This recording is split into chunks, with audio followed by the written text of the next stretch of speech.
You ready?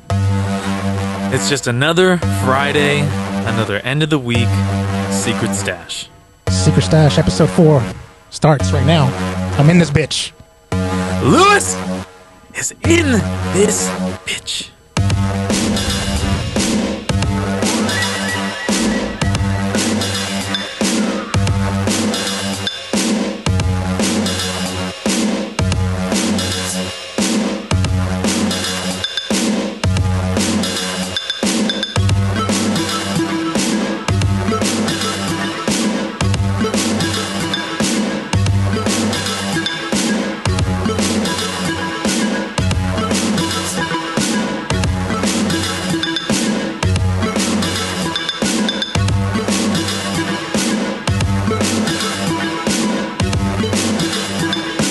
Welcome back to another episode of Secret Stash. I'm Sam, I'm here with my boy Joel, and we've got Lewis. Lewis! Welcome. Hey. There we go. There we go. That's a little better. That's a little bit better. We gotta take a picture of me in like a green screen so that I'm like shadowed out, and then I can be like the Smash character. A new foe has appeared. Yeah, for Like a sure. new challenger. I would fucking be down for that. Now that's going to just come down to how much time I have during the week for this edit. You know what? Just use my music Oh. women. Use my music women Chaka silhouette that I had like with like the the glasses. The pose, the classic Lewis pose. Hell yeah. There you Well, go. welcome to another secret episode of the Secret Stash. This is Yeah, episode 4. Benny's here. We can't forget about Benny. We always seem to forget about Benny. Oh man, You good, he's Benny? integral. He's integral to the show. Benny, you're good, right, bro? Oh my god, he amazing! All right, we just had to make sure. We just had All to right. make sure because it's episode 4, and I feel like even in the first 3 episodes, we haven't fully kept Benny in the loop with everything. And we kind of kicked him off the couch last week because, you know, we had Cosmic Apparitions. What a fun episode once again. I'm just... That was a banger. That was a banger. Yeah. I mean, what can we Thumbnail say? right here. There we go. Thumbnail right there. Yeah, man. What a fun episode with Israel. It was a treat to have him over. You know, yes, he kicked Benny off, but Hey, hey, he earned the spot on the stash chair, bro. That's right. So what are y'all sipping on? What are y'all stashing on? Louis, But I pre-gamed. you had the craziest stash. I pre-gamed before this. I already finished it. He did. let's talk Yeah. about that. So You need to tell the people what the hell you're sipping on because you're sipping on some. I've weird never heard stuff. of this before. I've Hey, never. I even tried it and I was like, That's I don't pretty good. know. It's pretty good, though, I right? mean, it's like I- Danimals. I tried it right It's off like of Dan- It's like Danimals. I tried it right after sipping on a Ranch water. a So little your bit of- palate, your yeah. palate wasn't. Yeah, Like, it wasn't, clear. but I said it still tastes like Go-Gurt. Yeah.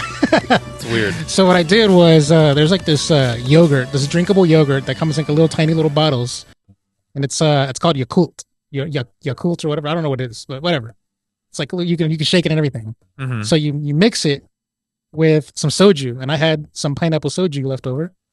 Mixed it, and came out real nice. All right, at some point we're gonna have to get this soju sponsorship with Lewis. Now that Lewis is on the show, all he drinks is soju. That's Gotta have a He soju pulls up. segment, bro. soju segment. It's Yeah, time for a soju break. honestly, That's like my secret my secret menu right there. it is. Soju. It's always Yeah. on. It's always We'll there. bring that back. Yeah, for sure. Episode 6. Pineapple, 100%. Louis, thanks so much for being here, man. It's fucking crazy that you are here with us. It's a pleasure because I've been working with you for so many years. You're my cousin, Mhm. but I've also been working with you for just a long time. That's right. We've shot podcasts since I think the earliest, maybe 2014, 14, 15 actually, because I was looking back and I was like, holy shit, these are old. But it's really cool because I think you have a knack for this, and I think you're the easiest person to talk to in whatever situation. Yeah, it's Yep. cool. It's cool because we're gonna miss Troy on a regular basis. Unfortunately, you know, life happens, and you got to just kind of take care of your business. So, like, time is of the essence, and you know, Troy's gonna still be here with us, and that's the cool part. Yeah, dude. Yeah. Troy's It is. always going to be dipping in and Yeah. out, and yeah, Maybe a man, recurring guest. Yeah. absolutely. Yeah. And it's dude, I'm stoked to have Louis here. It's a natural progression of everything because it's like he's been involved with this Secret Stash from like basically the beginning. Yeah. Even since the conceptualization between you and I, bro. Because We did Ready to Play Movies. Yeah. I throw a clip up on the screen because we've got it from the first ever Secret Stash that we recorded where. All of us were in that video. No, I'm talking about when you and I recorded the first episode. Oh, the episode at the media house? And yeah. Damn, yeah. That was crazy. And I shouted out Louis because I was talking about how basically being on Ready Play Movies got me inspired to want to pursue basically getting on camera, talking, and doing it with you because we had done it together. Fuck yeah. And yeah, man, it's kind of this natural progression because I feel like it's like come full circle, right? It's like I've been on your podcast where you're so kind to invite me on. And now someone who's inspired me to podcast is now a part of the podcast that we're on. And it just feels good, man. Podcast inception. Exactly. For sure. I feel like this is kind of a culmination of a lot of, I don't know. It's a culmination of something. I can't pinpoint it, and my mic cord is kind of fucking up, but I'll fix it in the break. Yeah, no, I feel like this is a culmination of just a lot of years gone by, like COVID happening, and it's 2024, and then like I haven't had anything like this since then, but being able to share it with my friends and like having Troy in the first 3 episodes, like that's fucking amazing. Like the fact that we even recorded those episodes, that's, shout outs to Troy. Shout outs to fucking Troy. Let me play this whole real quick for my boy Troy. Woo! Shout outs to Troy, my guy. We're gonna fucking miss you, bro, on a regular basis, but the fact is, we're still gonna see you. You might even pull up here and do a cameo. We don't know. Yeah, that'd be cool. But hey, does that mean that you have to like redraw all the animations because they have Troy as the zombie droid? With the third eye. Well, we can just go back to the one with me and Sam for now, or maybe just the one of our actual logo that with the animation sign that pops up at the beginning.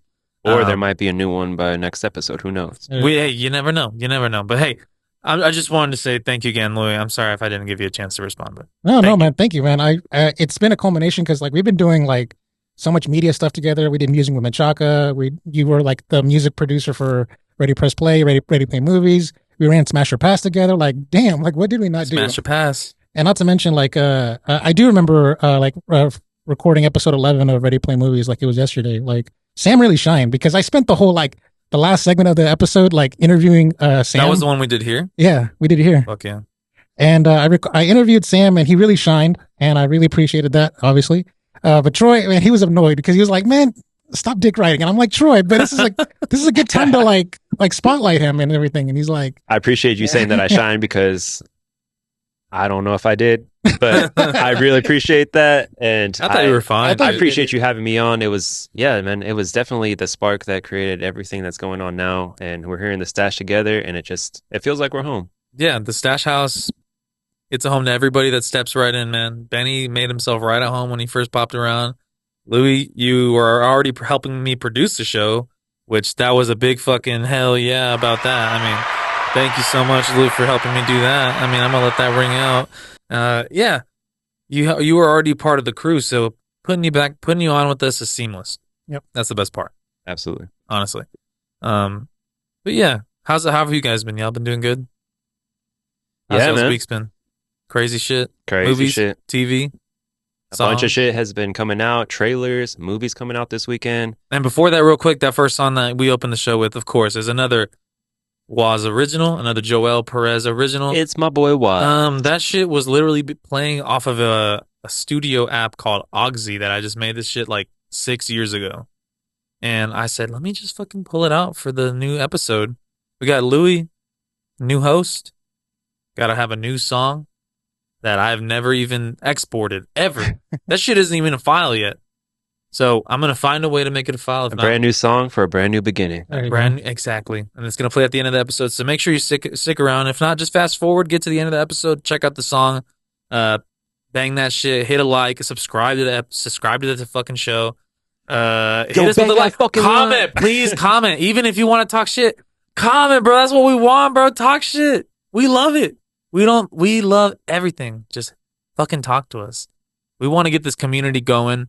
We're brick walls, man. We're out here we don't give a shit. You can say whatever you want. This is the secret stash, man. We just talk how we feel, what we feel, and what we like. Definitely. And what we hate. Fun fact, that was the first ever comment on your YouTube channel. Shout out Louis, bro. Let me hit shout out. Motherfucking goddamn. Woo! Definitely tap into the comments and say whatever you want about these two. Don't do it to me because I'm sensitive. Oh, don't do it to Sam because he is sensitive. I will be sad. Oh, yeah. So, boys, what are we moving on to next? Yeah, dude. So I was thinking for tonight we could just dive into a classic Stash episode and just talk about film. Okay, I'm down. We kind of always touch back on this. It's a film podcast. We kind of derail into art, into music, but it all comes back to this, man. Yeah. So let's dive into the Stash Box. Here we go.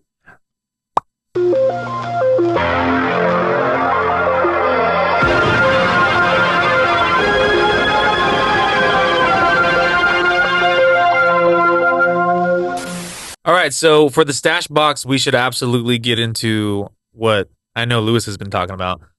Childhood movies. Childhood movies is kind of an easy.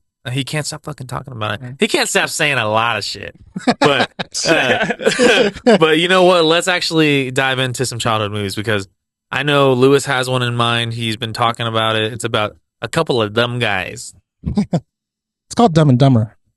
And Jim Carrey, I would say, I'm not going to say his breakout role because I think Ace Ventura came up before that, but it was definitely like catapulted him to that superstar status. What year was Dumb and Dumber, you can remind me? 96, I want to say. 96? I want to say. Damn. Okay, so could be wrong. So had Me, Myself, and Irene, was that out 2000, already? 2000. Oh, that was 2000. Okay, cool. I thought that was later too, just by Jim Carrey's hair. I think 98 was The Mask, I want to say. So like, okay. Yeah, it was definitely early days. It was early. It was early. I think Ace Ventura was 95, I want to say, but anyways, but yeah, so he's a huge comedy star, he was definitely, his star was on the rise, and I think that really catapulted his career. And it was just a very simple premise where it's like two guys go across country because this girl left her briefcase at an airport because he was a limo driver.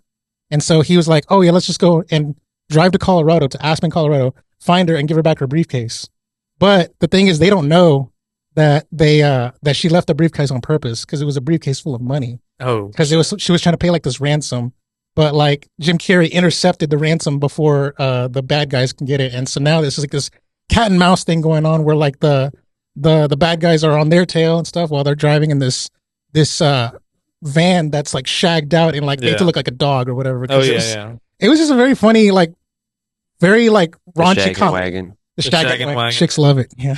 And that's a great, so I saw Dumb and Dumber a couple times, but it wasn't a movie for me that like stuck so much, but I understood the love for it. I mean, I liked the creativity. I liked how fucking funny it was and how, I don't know, it was also lighthearted. Like, I think when I watch it today, it's really one of the more tamer comedies. Like, I don't know. Hell no. For me, it's still, it's so bad. Like, Jim Carrey would get canceled if it got re-released today. Okay, maybe. Maybe.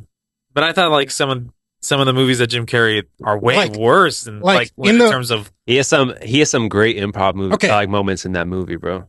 For sure. Little lady. Jim Carrey. Okay, let me tell you how horrible Jim Carrey is in this movie. All right, his character kills. Remind me because it's been so long, and maybe I just have the wrong how I maybe remember it wrong. So Jim Carrey, his name is Lloyd Christmas. Lloyd, Hey, Lloyd.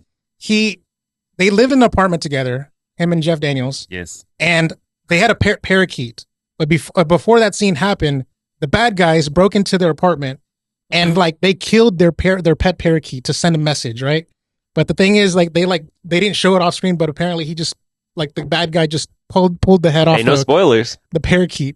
So spoiled. So Lloyd Christmas thought that the parakeet just died of natural causes, that his head fell off.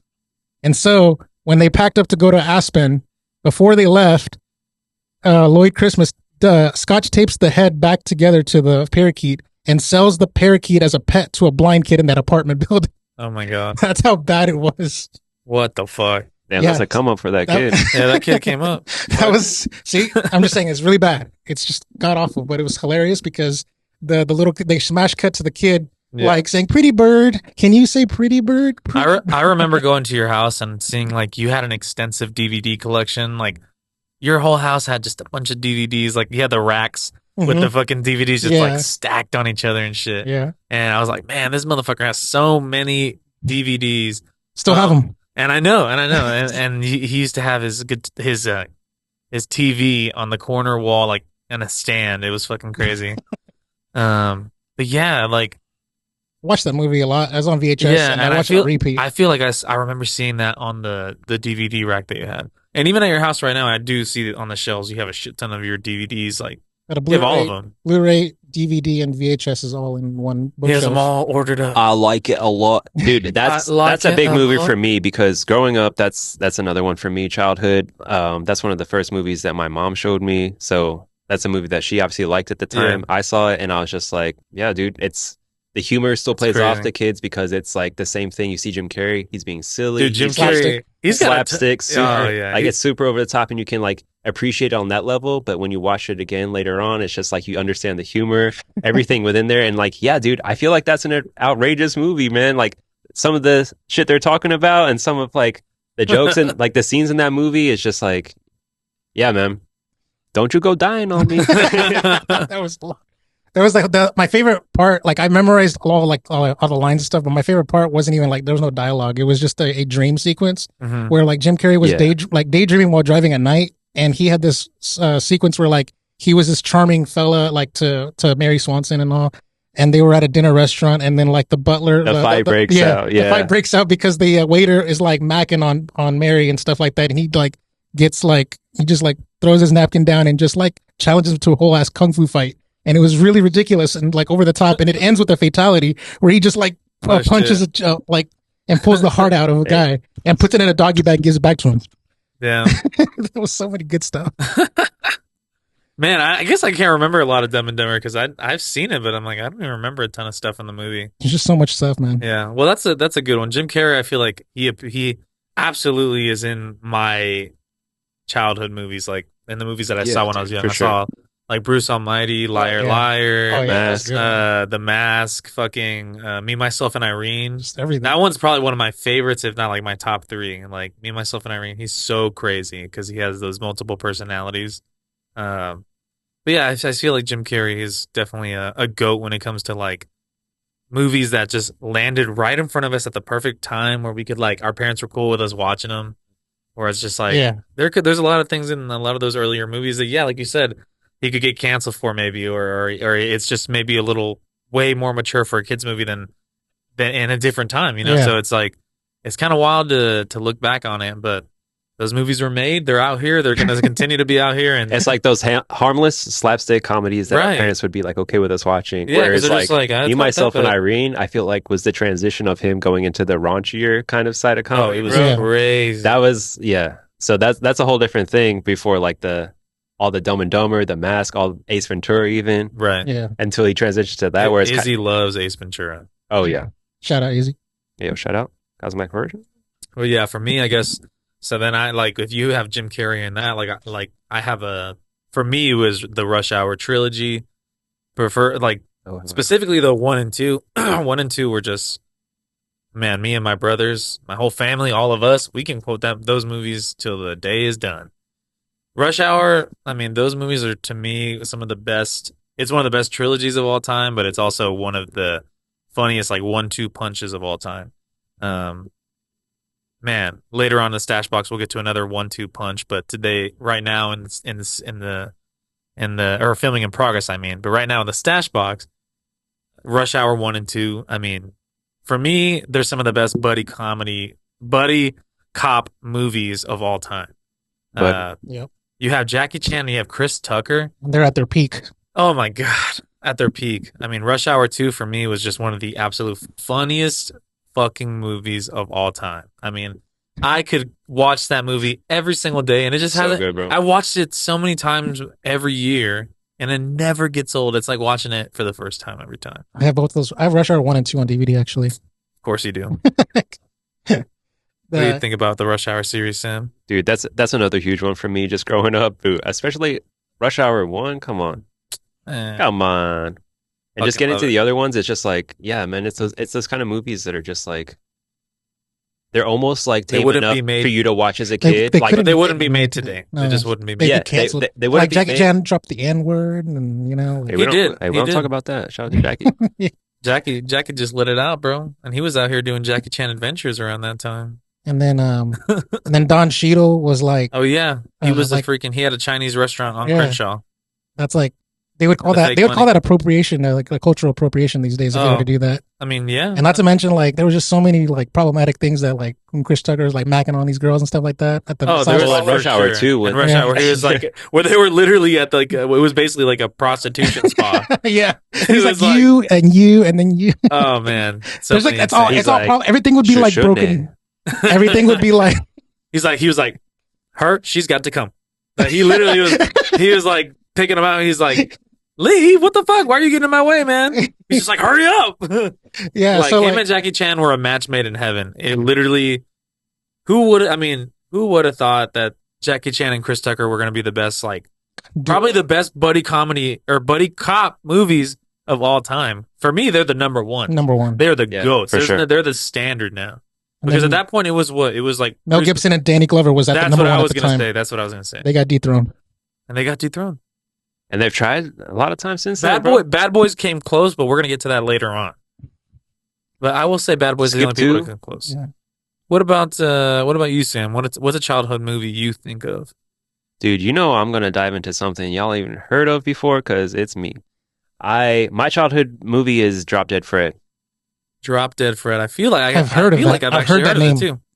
I've heard of it. It's basically kind of about like Phoebe Cates is the lead in it, and she has an imaginary friend played by I've seen this movie before. It aired on like Drop Dead Fred. it aired on like TV. Like I don't know if it's like not saying Disney Channel, but definitely like TNT, TBS. Let's look it kind up. of- Let's look it up.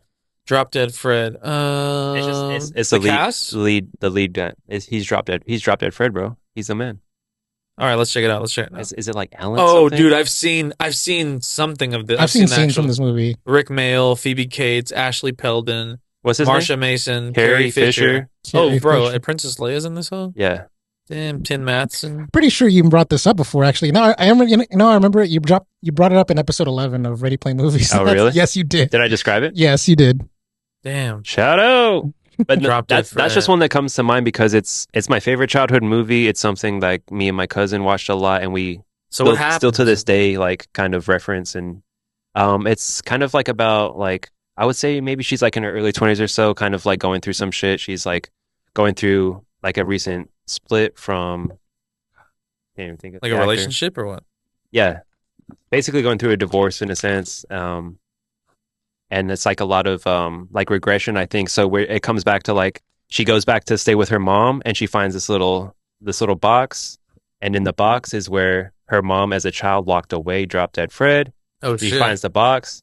He comes back out, so she's got an imaginary friend in like her mid 20s while she's trying to figure out like Life. life. Basically, she's back Oh, with her parents. shit. Like she's going through a When divorce. did this come out? It came out. Oh, I want to say In, like, it came out in 1991. It came out looks the year I was crazy. born. It looked like some claymation and I don't- shit. It came out in 1991, the year that someone was born, but not me. Yeah, 91. Holy shit.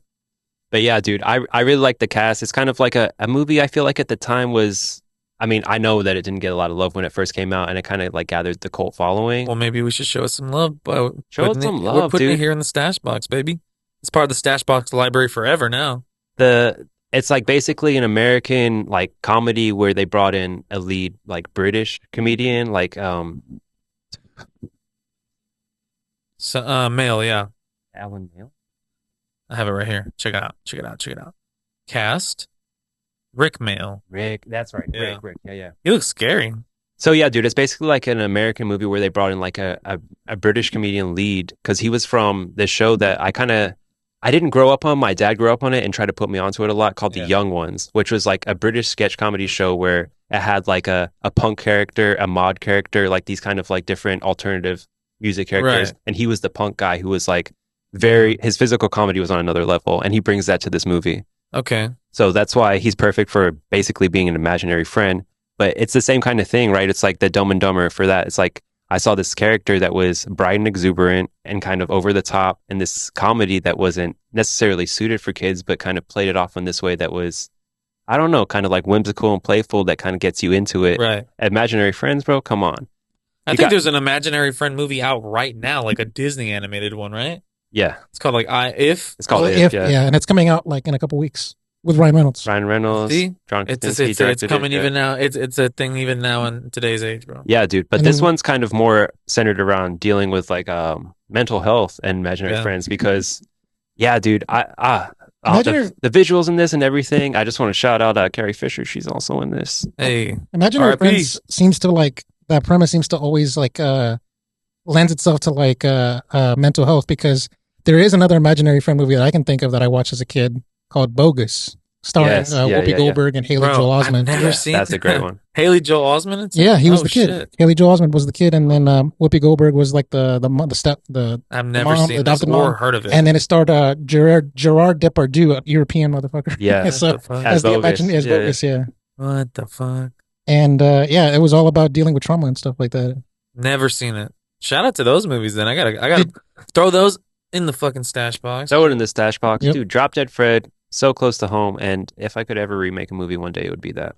Hell yeah. Oh yeah, Drop Dead Fred for the modern age. It's been almost. I mean, it's been. I heard there was talks A long about time. it getting remade a couple years ago with Russell Brand as like the main, like Drop Dead Fred, but we won't cast him as that in mind, I promise. in this tier list, it's Drop Dead Fred, Bogus, and then I would Bridge to cast Terabithia. if I was to Yeah, if I was to exactly. cast Drop Dead Fred, I'd pick Joaquin Phoenix. That's what I pick. Jim Carrey.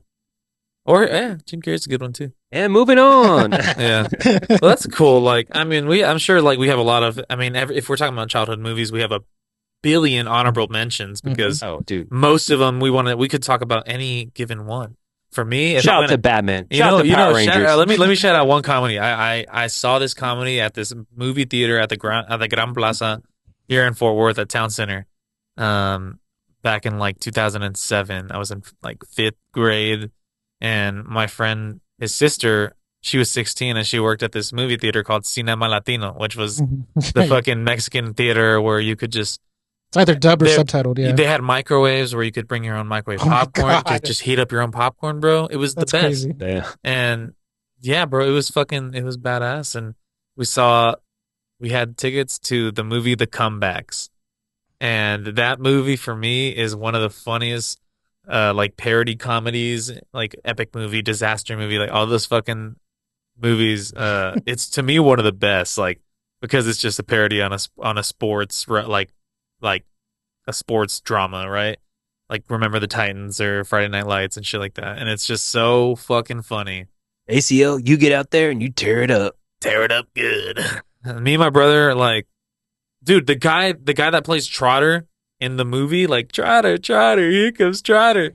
He has a fucking podcast with Paul George, who plays with the Clippers, like a superstar in the Oh, NBA. damn. I'm just like, what the fuck is Trotter from the Comebacks doing on a podcast as a co-host with Paul George, a fucking superstar NBA player?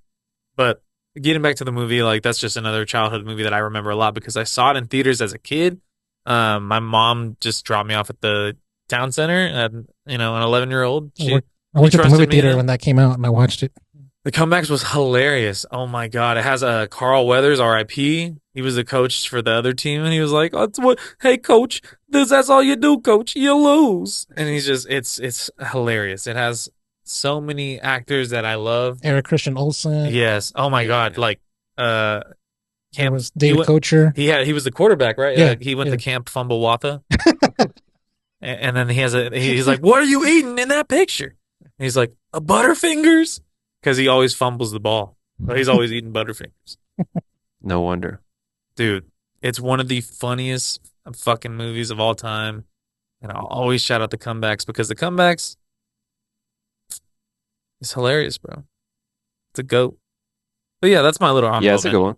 I'm gonna shout out. It's funny. I'm gonna shout out The Sandlot because Joel said it during the green room. But It's a great childhood movie. Everybody saw it as a kid. Yeah. Yeah. You were probably like 6, 7 years old when you saw it. yeah, and there was this part. I'm just gonna shout out this one part in the scene where it's like there's like this other neighborhood baseball team and they're like hating each other and like fucking talking shit, and then like the whole fucking freaking playground went silent whenever he's like you play ball like a girl, and everyone was Dude. like Oh yeah. and then there was a YouTube video that came out like in 2017. It's like if The Sandlot was remade in 2017, and then like they said that line that you play ball like a girl, and then they're like whoa, like that's not like cool.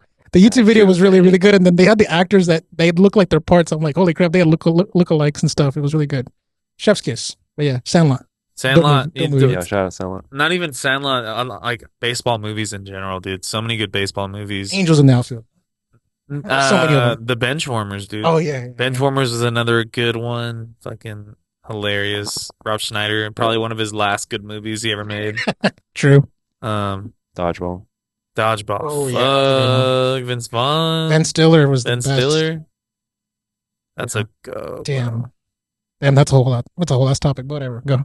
Well, I think right now it's best that we go ahead and jump into our next segment. Let's go ahead and get into filming in progress.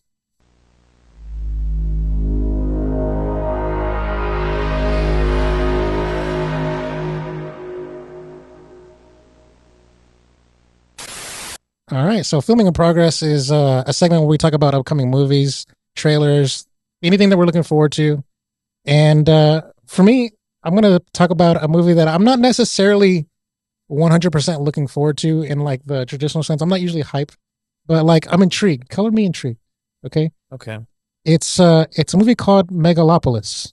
Have you heard of this? Francis Ford Coppola. There you go. Yes. That's the reason why I'm looking forward to it, because it's been a minute since Francis Ford Coppola directed anything. I thought his daughter was like out here doing more shit than him nowadays. His Right. whole family's doing more shit. Isn't Francis Ford Coppola like Nicolas Cage's dad or no? Yeah, he's definitely part of the Coppola family. Yeah, dude. Big name in film. Yeah. The Godfather name. trilogy, director of the Godfather trilogy. That's like Spielberg, Lucas, Yeah. all of them went to school together. They were This all like movie's classmates. directed, like self-produced, all that, bro. He's directed like The Outsiders. Shit, what else? But when's the directed last time he's Apocalypse been? Now. When's the last Yeah. time he's released a film? Well, I looked Gotta up be his a while. IMDb. He's directed stuff that I never heard of, but like the last thing I remember, like I don't even know. It's been a minute. I can't tell you. Yeah. It's been definitely been more than a decade since he's been hmm attached to something very major. When is this set to come out? This year? Well, that's the thing. It just got premiered at the Cannes Film Festival. Okay, so it's done. It's done. Okay, The trailer dropped earlier this week, and haven't seen that yet. it's basically like, which is weird because how do you release a trailer when you don't have a distributor yet? But anyways, they're trying to shop around to find a distributor because that's what Cannes is for. It's to like get Shop somebody your movie. shop your movie around. Yeah. So the thing is, my hype has died down a little bit because apparently the reception at Cannes is that it's kind of mixed. Really? It got like a 50%, 46% on Rotten Tomatoes from all the critics that were there. So there's no time now to recut the movie or do anything different, right? No reshoots. They're just gonna be like, I'm gonna drop the movie how it is. I don't know. They could. But like I'm intrigued because number one, it's you got Francis Ford Coppola directing it, and also you could tell like he's got some vision because like if you watch a trailer, like he's definitely going out there and he's going big and he's got the productions there, Mhm. and you got like a really big all-star cast. You got It looks like Adam. an epic movie. Yeah, Adam Driver is leading this bitch. Oh, he's in the movie. He's Who the else lead. is in the movie? You got Adam Driver. We got Aubrey Plaza, Aubrey Plaza, No way. and Nathalie Emmanuel from the Fast and the Furious. Shia LaBeouf. Shia LaBeouf. What? John Voight. What? And shit, it's like there's like 9 big names on that bitch. That's fucking crazy. I need to It's see a- this trailer. It's an all-star, it's an all-star cast and stuff like that.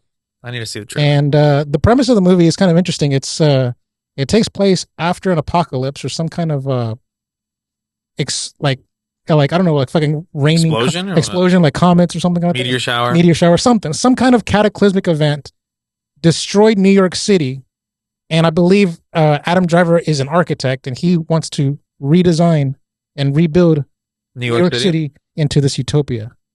What the fuck? That's what the premise of the movie is about. That sounds awesome. Yeah. So Holy like shit. you got an all-star cast, you got a badass named director, and apparently it's kind of middling reviews. So whatever, that's fine. But like, Here at the Secret I'm- Stash, we wait to see and then believe. yes, there we go. But we will hear people out, and that's what that. To be honest, that just makes me want to see the movie even more. I Yeah. want to see what the hell they're talking about, what people are thinking. Yeah. Because So out of the 50% that hate the movie, there's 50% that love the movie. yeah, there you go.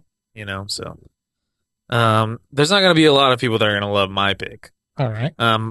My pick is going to be Bad Boys 4. Is it Bad Boys for Life? I think it's Bad Boys Ride or Die, Ride or Die. Yeah, there it is. which is So I just got done seeing this trailer, and I'm not impressed. I didn't see the third one.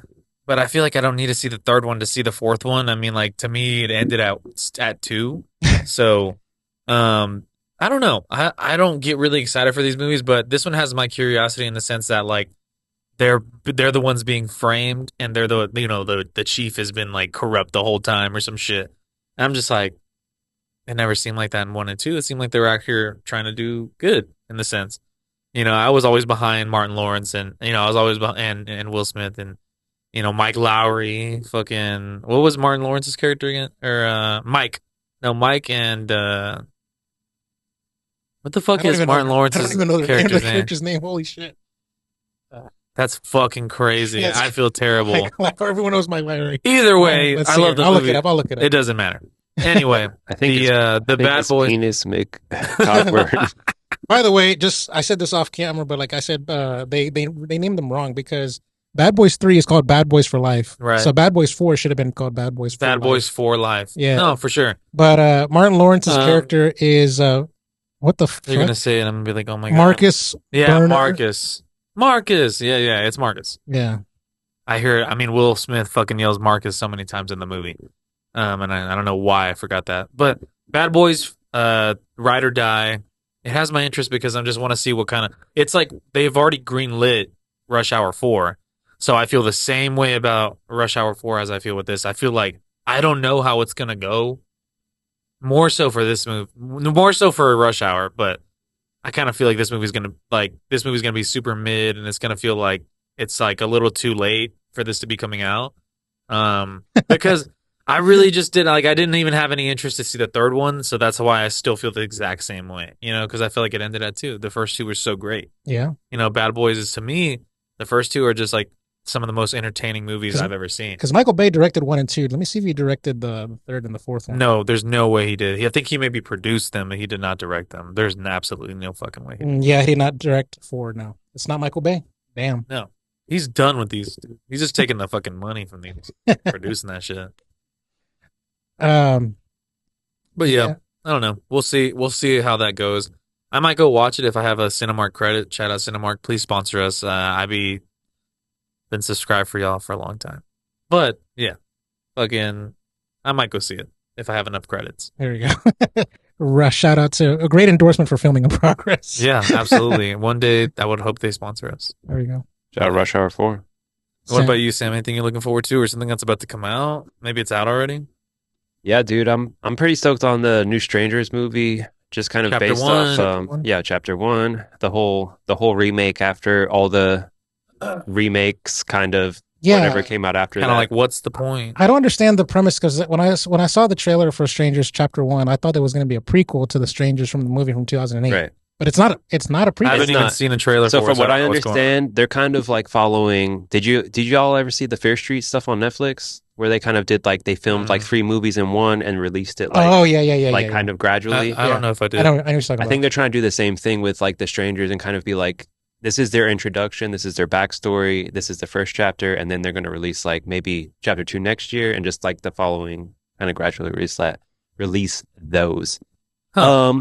Yeah, dude. I don't know. I haven't heard of this. So, like, let me ask you: the Stranger Chapter 1 it's more of a remake, right? Than it is anything regarding the first one, because it's my understanding that like since the first one took place in 2008 or came out in 2008, smartphones weren't a thing, but in this one, their smartphones are in there, so it's like nothing to do with the original. From what I understand, like basically, it's a complete copy of the original. Okay, really? All right. From what I've heard, I haven't got to see it yet. I was hoping to see it today. I did not make it out there, thanks to unforeseen circumstances. But yeah, dude, I'm a huge fan of the first one. To me, I know it's not like a lot of people's first pick for like their classic horror films. It was a sleeper. For me, it's actually a top 10 horror movie of all time for me. For me, it's in my top 3 because it's one of those ones that like I saw it in theaters when it first came out. It impacted me in a certain type of way where I was truly terrified. Like, this is like obviously a fear that everyone can relate to. I was locking everything home invasion possible, dude. I was locking my fucking phone. The way it was filmed, like the amount of silence in the original, bro. The way like they built that and like the suspense, the way that it's you're like a quiet place before a quiet place. Exactly, yeah. It's like I just feel, it's something that is one of those films that It should have just been untouched. It should have just been left alone. There shouldn't have been a sequel. It was a fun idea for Stranger 2. Everything that came after that, the reimagining of it, I just wasn't a big fan of. I was excited for this because I thought it was going to be something new, and apparently it's just a repeat of the first one. But at least this time it takes place in an Airbnb. Right. At least they modernize it. At least it's a little more modern. Yeah. That's what you do. It's time accurate. You put an iPhone, an app, and Airbnb, and you call it a day. Hey, is Tamra home? Dude, honestly, when I've stayed at Airbnbs, a lot of these Airbnbs don't have fucking curtains and shit, like on the windows. Oh yeah. So I feel that same fucking way. Like if I go to Broken Bow I went to Broken Bow with my parents. Mm-hmm. All of our windows are wide fucking open. I'm just like turning off the lights. I'm like waiting for myself to like turn it off, and then somebody just be standing there. And I was like, ah! So I run to my room. But even if I go to my room, the windows are fucking open there too. You're just there in bed at like 3 a.m. and you just hear that. Yeah. No, hell no. I had to deal with it. My dad couldn't handle it. He was like, fuck that shit. He grabbed one of the blankets and like stuck it through the door and like made sure that it just stayed covering everything. And me, I just had to deal with it. We just fucking slept with how the shit is laid out. But at least when The Strangers is a movie I think of because I always think that's to me it's the scariest like home invasion like scenario movie that I've ever like watched. Yeah. It makes me want to lock every door in the house. Well, I think it's like the first one that like for me that I saw where I was like, okay, this is kind of grounded in reality. This is scary as fuck. These people are coming in, and the way that it ended, where there's kind of no explanation, the way that like an actual home invasion would end, dude, it's just like, yeah, it kind of settles in the whole airy feeling for me. But yeah, touching back on the newer one that's being released, I just hear it's not hitting in the same way. It's like it's an R-rated movie. They're doing cutaway kills. I don't want to hear about that, bro. It's just like if you're gonna retell the first one, at least like tell it like hey, do it's like is it I heard that there's like more jump scares than necessary. There wasn't. I don't remember even like I remember some jump scares in the beginning in the first one, but the thing is they didn't even have to rely on it because of the realistic horror of the element of it, where it feels like this could be me, this could be tonight, this could be tomorrow, this could be any day of the week that this could happen to me. So like the horror element is already there when you're just like, there's somebody that I don't know on my property and trying to get in and is not stopping. Bro. Yeah, exactly. And it's just like saying like it's terrifying. Even one person is terrifying, but to imagine multiple, it's like a horror movie, and they made it into a horror movie. That's the whole topic of based the show on true events, for sure. That's the whole topic of the show. Is like just like stack ranking like all the home invasion movies. Like you got The Purge, you got Us, you got in a sense Disturbia. There's Hush. Is it called Hush? Yeah, Hush. Like there's so many like home invasion movies. It's crazy. Home Alone. Home Alone. That's a horror. That's a classic. Movie. That should have been in my childhood classics. But yeah, one I forgot. Don't pick up the phone. Oh, is that one? Pick up the phone. Something like that. Dang, I know what you're talking about. Yeah. Is it When a Stranger Calls? When a Stranger Calls. Yeah. Did you already say that? Yeah. No, I did not say that, but that's a good one. I forgot about that one. Because it's a remake, right? They did there's an earlier one, and they did a remake like in like early 2000s. Yeah, because that was right before like caller ID was a thing. They were trying to get around it by having it call a landline and all this other stuff. Yeah. Star 69. Crazy, man. Yeah, I mean, to me, the best horror gets it right when it's as authentic and as like visceral, and like they try to like really heighten the senses in that movie by like the way the way they drive the tension in that movie is very simple. Yeah, dude. And it fucking works because it's like it's as simple of a crime that could be committed at any time, you know, like home invasion. Well, like you said with the jump scares, I think that the jump scares in the first one, they're not centered around the music. It's more like the silence, and then the jump scare is actual audio of like glass smashing or something like that, or a knock on the door. Or exactly. Like it's like the shit that you would expect if you're in the situation where like, oh, someone's outside. What the fuck is going on out there? Screaming or something. But I heard in this new one, the jump scares are straight, just like the classic horror, loud music, like the. Like the build up. Yeah. I don't like that shit. Yeah, man. I like that's, I mean, I don't know. I don't like jump scares when I know they're coming. Yeah. You know, I don't really care for that at all because it's just boring. Yeah, man. So I don't have like a lot of hope for this movie. I'm still going to go see it because I got to check it out. But I'm hoping that because it's chapter one, the future movies are not just a replica of everything that has already been made and is something that would be really fucking just a waste of money and time. I would be so pissed because that'd be so dumb. This has got to be like the most like lukewarm filming in progress, where like we're all kind of like mid excited for all of our stuff instead of being like uber excited. Well, I feel like we're just very because to be honest. 24 is not being. It's been a fine. Like the year's fine. Like there's stuff coming out, but at the same time, it's okay. It's like a 50-50 year. There's not a lot of huge things coming out. Like 23 was actually a pretty big year. Even there's like a lot of stuff. Even like big movies that I should be looking forward to, like Inside Out 2. I'm kind of like, you know. I mean, I don't really give a fuck about that. I didn't even see the first one. Damn, dude, that's such a good. I'm just not a Disney guy. Pixar, man. I love Pixar. I love Pixar, but all the way, number one. Yeah, they're cool. I mean, I like Pixar. I mean, I like Toy Story and Monsters Inc. Those movies are cool, bro. They're cool. I just haven't seen them in a long time. That's not something I would be like. That's not a big movie for me. Yeah, like, shout out to those movies. Shout out to Anger, Lewis Black. He's a man. Yeah. Hey, fuck yeah. But yeah, I mean, I don't know what I'm. But anyways, let's move on to the next one. I'll introduce it because speaking of like movies that we're hyped for, I want to talk about the hype machine. The next segment is what is it? Secret Menu, right? Secret Menu.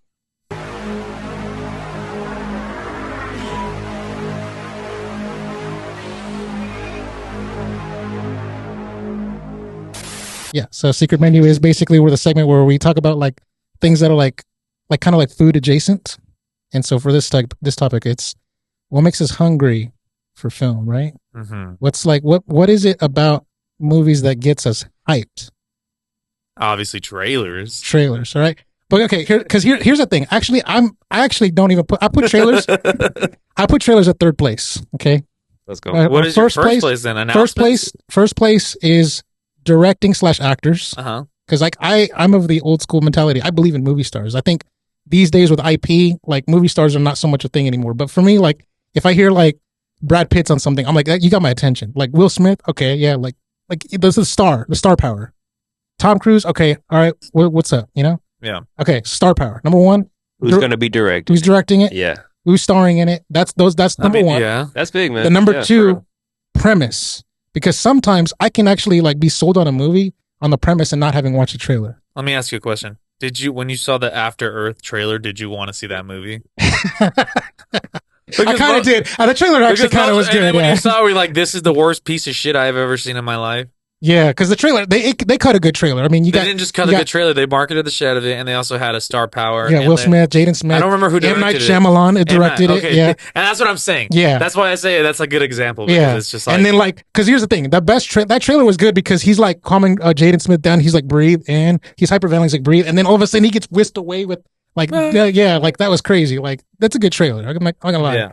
But like for me, like when I hear like a premise, like think about like when you hear a movie and you want to elevator pitch it, like how quickly can you like summarize it? Like for instance, Mr. and Mrs. Smith, right? Oof. Two assassins. Angelina Jolie. Two assassins are two professional hitmen are get married and don't know each other are their competition, and then they fight. Like that's a good premise right there. Yeah, I could be sold in it. Brad Pitt, Angelina Jolie at the top of their game.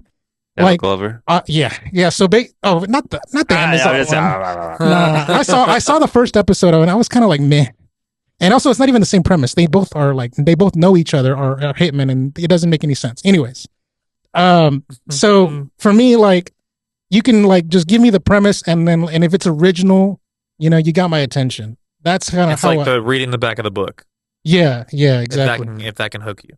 Exactly. Okay. The trailer can get me hyped and stuff like that. Like, a good trailer like Godzilla versus Kong, you just have that one cool shot of like Godzilla or King Kong punching Godzilla in the face. I'm like, I don't know if there's any cool shot in that. That shit looks crazy. No, the shot where like you just punch him in the face and like that's it. You sold that movie on that right there.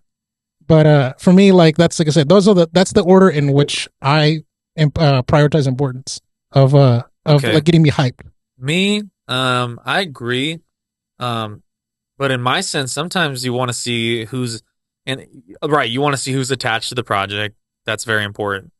You failed to mention composers. Sometimes I'm like, who's scoring this bitch? Because even if the movie's trash, it could have an amazing score. Hell yeah. That's one thing. But if the movie is good and it has a guy that's like, because sometimes you don't see people, you don't normally see people like A-list composers attaching themselves to projects that one aren't good and two are not going to make them any fucking money.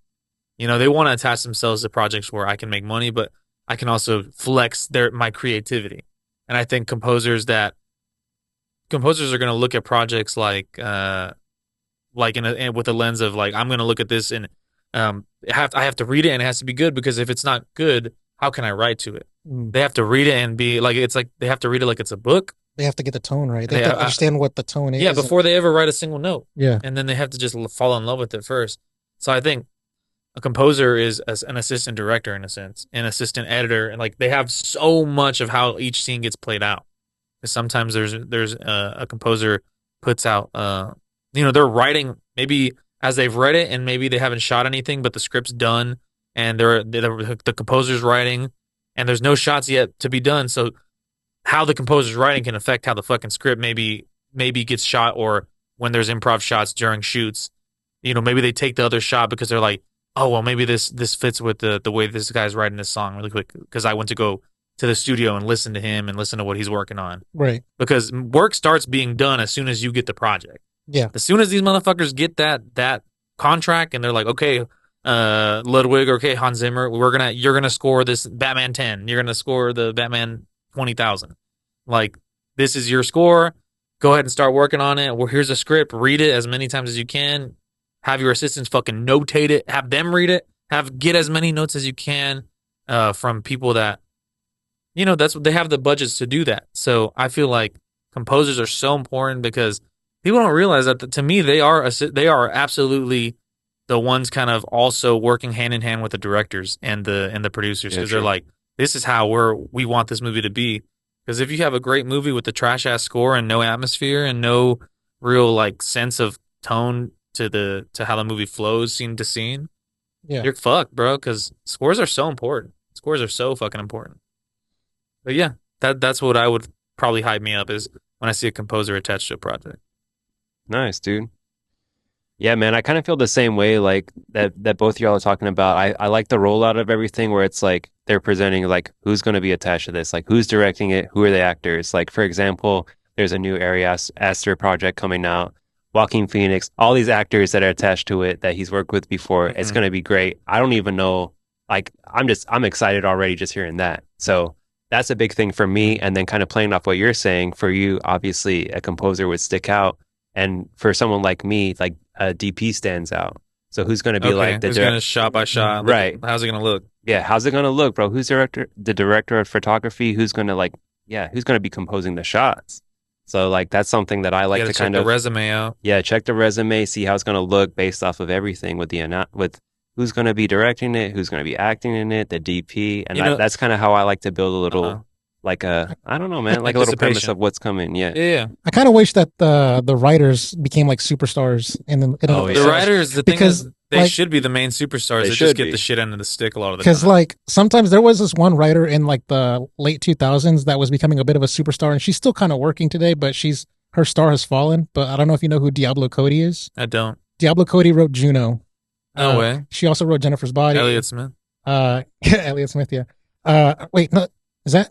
It's Elliot Page. Yeah. Smith is like a musician, I think. That's Elliot Page. And Elliot Smith, first day of my life. So yeah, like Diablo Cody was like becoming like a bit of a superstar writer, and like she was doing press junkets and stuff like that because she was trying to elevate to like become like. It was a book first, right?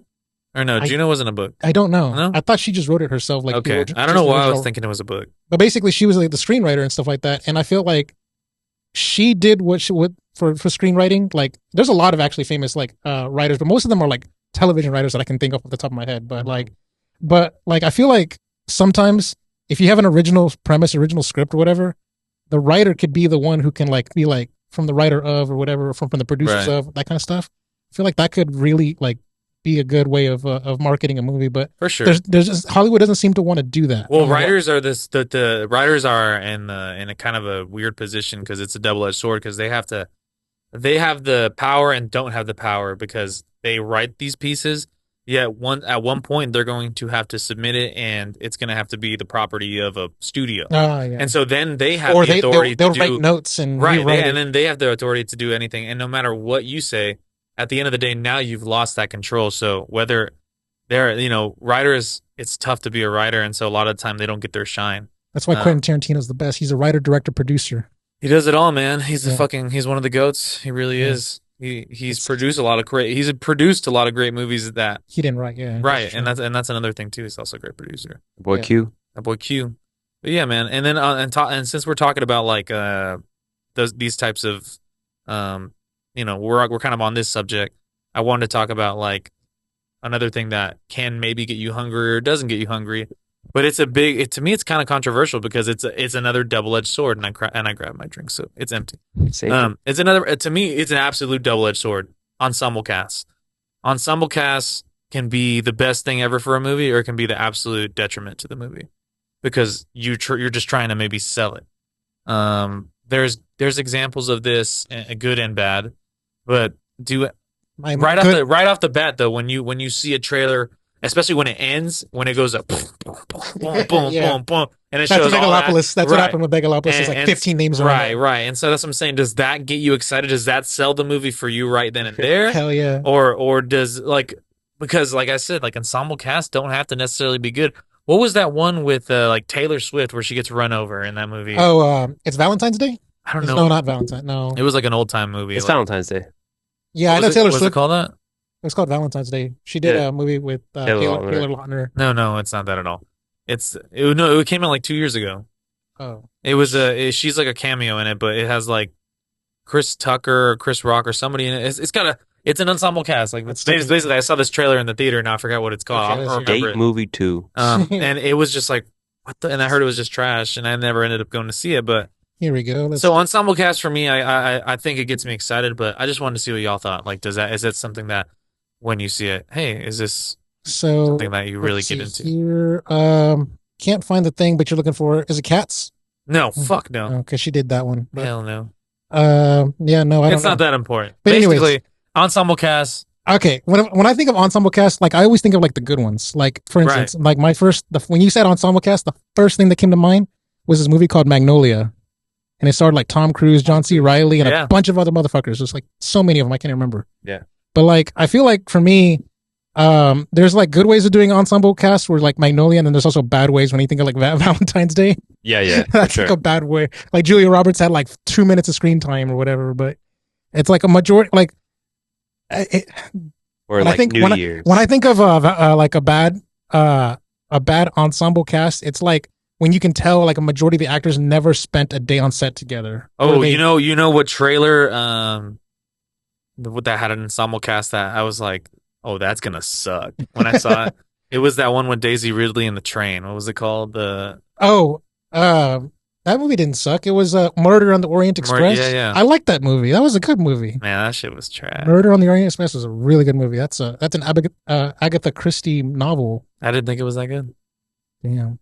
That's okay though. I saw it. I didn't think it was that bad. I can't remember it too well. I watched it on the plane. I liked the ending because it was a good whodunit. It's a whodunit. First off, Agatha Christie novels are okay. Maybe ensemble cast. Maybe nowadays when you think of them, it's almost like it's got to be like an MCU film or a fucking Harry Potter film.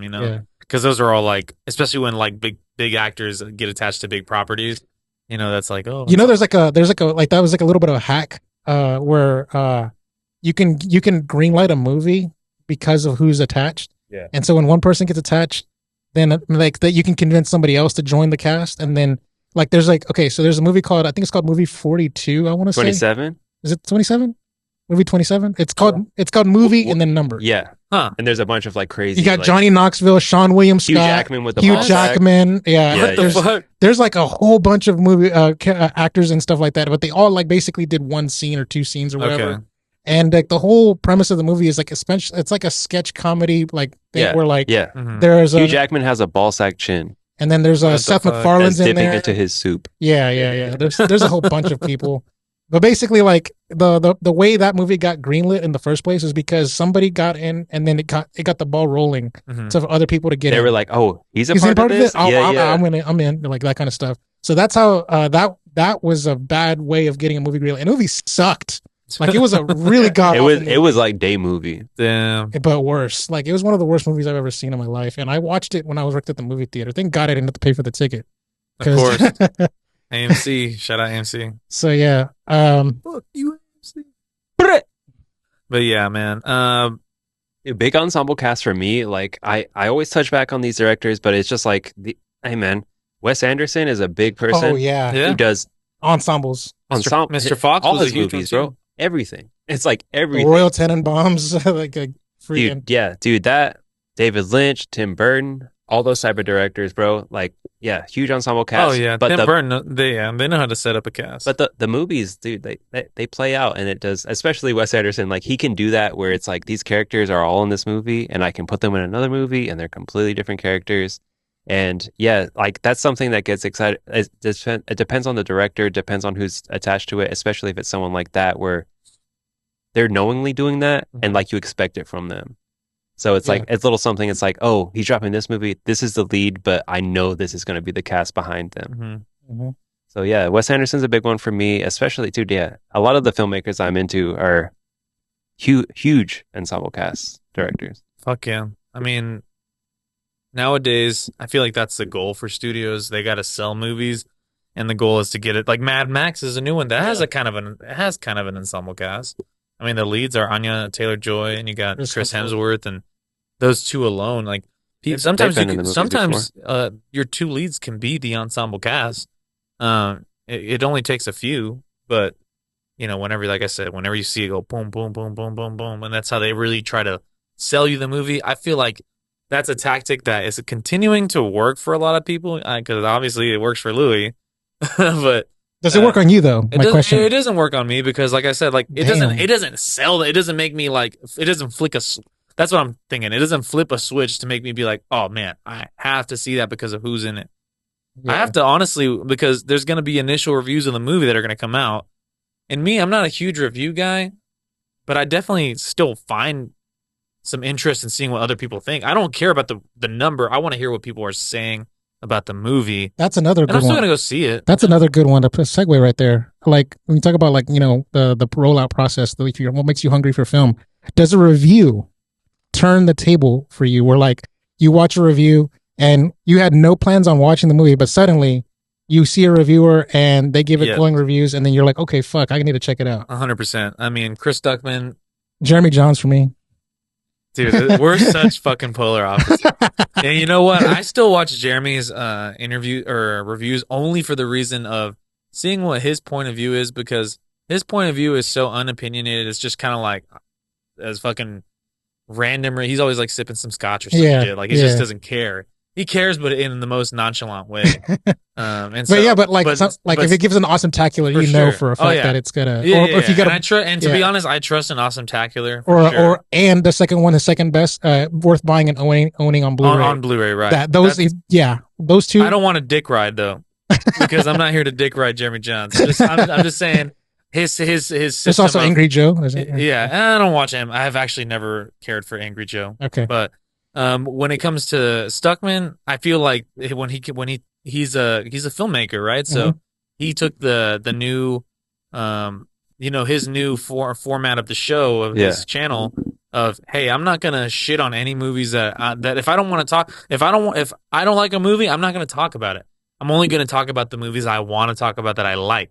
Damn. And so anytime a video comes out of anything, I'm like, well, he fucks with this movie no matter what. At the slide, it's always like that means every movie that's on there is at least to see in his eyes, at least watchable, at least enjoyable. It's not perfect. He's still gonna critique it, but he's not gonna shit on the movie. And I think that his new outlook on that is pretty cool. I think that's cool as a creative to do that, to not criticize, to not be so critical on creators because everybody's still out here trying to grind it out like us, like it's the same shit.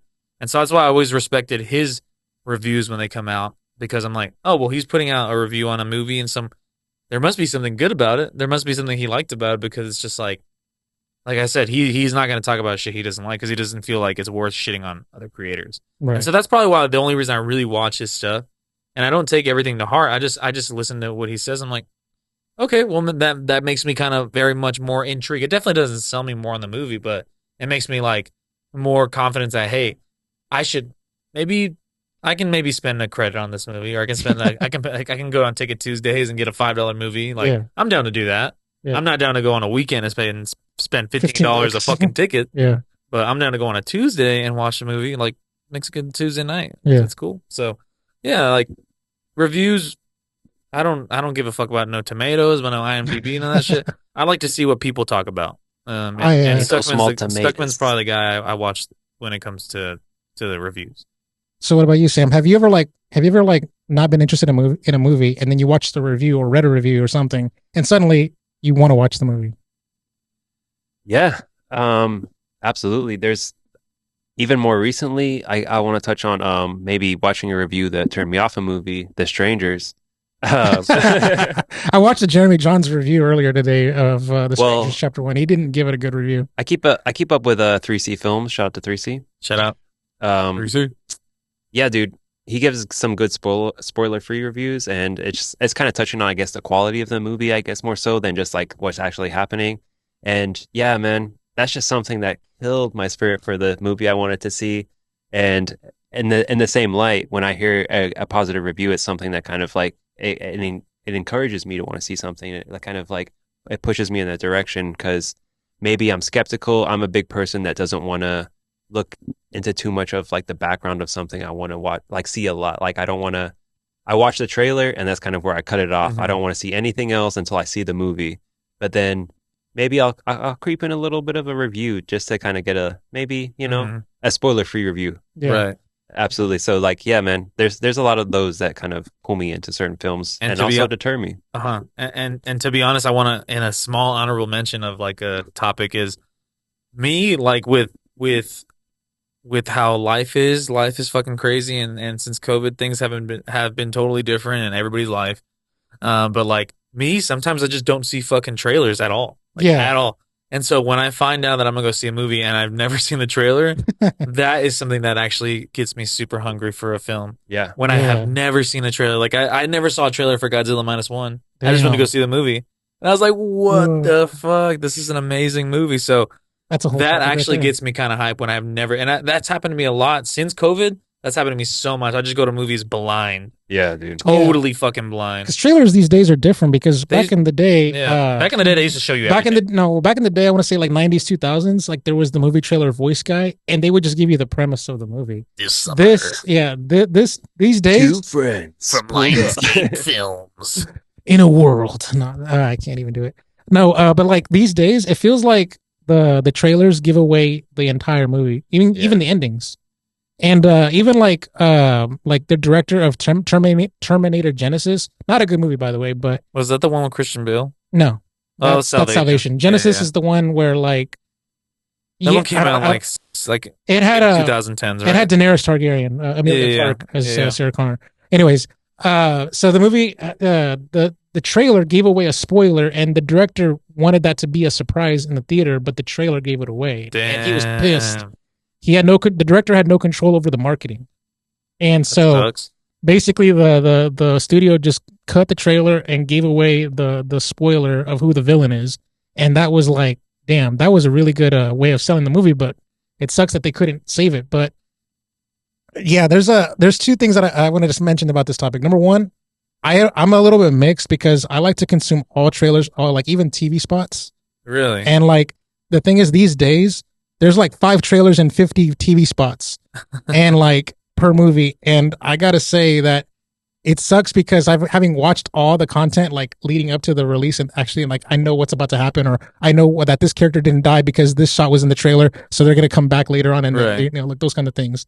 So it kind of sucks that like in one way, like trailers are there to be a marketing hype machine, but also at the same time, like having consumed it, like I can give you a good example. There's the Die Hard 4. It was called Live Free or Die Hard, starring Bruce Willis and Justin Long. Yeah, there was like so many trailers that they literally gave away every action scene if you watched every trailer. Like they did not. That's how the Spider-Man 2 trailer was. They did not hold anything back. So like basically, you watched every action scene, like all the badass ones and stuff like that. There was nothing held back. Spider-Man 2 trailer was exactly. Well, dude, like they're that. still doing that to this day because I've even seen something with the new Mad Max Furiosa. Like I haven't seen a single trailer for that. Oh yeah, I've seen it. I've seen something recent where it's like they gave away basically a character gets killed. And it's just like, what are you doing, bro? One of the main characters that you're promoting in this whole fucking, like, what is going on? It's just like, yeah, I get wanting to pull people in, but when you're dropping teasers where like it's giving away like a big ending scene, like yeah, it's crazy. If you watch like the Liam Neeson movie, The Gray, I actually did see that. The trailer gave away the ending. That's got to be one of the last. That's one of the last movies I think we ever rented from like a rental place. I swear to God, The Gray came out when like 2012. I still have it. Yeah, and that's one of the. I remember that's one of the last fucking Blu-rays or DVDs we rented ever before that shit went away. Damn. But yeah, no, like I just it sucks because like I can't help myself. Whenever there's a new trailer for insert X movie, I watch it. I can't not watch it, which I know it's bad for me. Like, it's weird. I mean, what's another trailer that, I don't know. Like a trailer, I guess we're kind of on trailers right now, but it seems like you're very sold on things very easily, Lewis. That's kind of what I'm Yes, I am. Yeah, that's I gave that away. Trailers that you see that you don't want to watch to basically get the surprise in theaters? Or what the hell deters you from fucking like liking? I subscribe to this YouTube channel called Rotten Tomato Trailers, and I'm going to watch every single trailer. Yeah, Rotten Tomato indie film. Yeah, dude, yeah. I'm subscribed to something similar, I think. Yeah, so like anytime a trailer comes out, I watch it. And it's like, including movies I watch breakdowns, so I'm not gonna lie. I watch Screen Crush. So. Yeah, Screen Crush. Yeah. But I'm saying like, but usually breakdowns, I watch them after I watch the content. You know, right? Dude, sometimes like, I don't watch like a Screen Crush breakdown of a movie I haven't watched. Bro, I watch Screen Crush breakdowns of entire shows I've never seen. Damn, like She-Hulk, fucking all these Marvel MCUs, Loki, all them. I've already seen the shows just from that. How does that make you feel? I don't give a fuck. Fuck Disney. Yeah, Benny, he's getting stashed. There we go. Damn. That boy's going crazy. Oh, shit. Shit, Benny. But he's barely holding himself together. Hell yeah. Well, that was a good secret menu, man. Secret menu is always a good one, and I feel like we were chomping down, chomping, eating some motherfucking shit out the secret menu with this one because we were real hungry. Eating the ass out that bitch. Yes, sir. And then, yeah, secret menu is always a good one. I always like when that logo pops up, that neon sounding, crazy light. I just see it in the sky. I'm like, ah. But yeah, Secret Menus, it's a great one, man. I love this podcast. I love getting to do it with you guys. I'm very excited that we've been able to do this with Lewis on board, wearing his Legend of Zelda t-shirt. We love it. Shout out. Shout out Legend of Zelda. Shout out Secret Stash. Thank you for subscribing, for liking the video, following the pages, all of it. We appreciate it. We're going to go ahead and go into a break. We're going to come back and wrap up the show, kind of give our last final thoughts, and kind of go into that last song and give you guys a little... Do you hear that? What's up? Dude, a new Pokemon has appeared on the battlefield, bro. What in the fuck are you talking about? Oh! He's got OG Pikachu, man. Hell yeah. Love Pikachu. Let's go. You caught them all? We'll be right back, guys. Thank you so much.